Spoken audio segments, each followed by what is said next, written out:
Hello everyone. Georgian footballer Khvicha Kvaratskhelia scored the decisive goal against Aston Villa in the first leg of the Champions League quarter-finals for Paris Saint-Germain. The match ended with a 3-1 victory for the French club Paris Saint-Germain. The match was attended by British Prince William and his son Prince George. Prince William is an Aston Villa fan. Brazilian supermodel Adriana Lima, who is a PSG fan, was also present at the game. Georgia and Ukraine have resumed ferry service.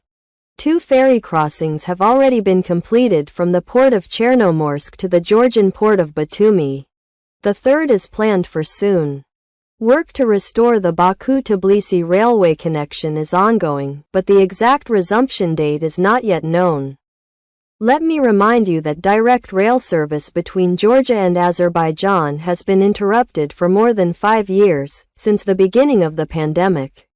To receive a foreign grant, the consent of the Georgian government will be required.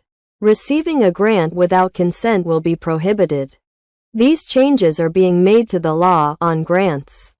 Flights to occupied Abkhazia, to the airport, Sukhumi, will be carried out by 2 Russian airlines that are under sanctions of the European Union. Flights Moscow-Sukhumi will be carried out 14 times a week. Flights Krasnoyarsk-Sukhumi 7 times a week.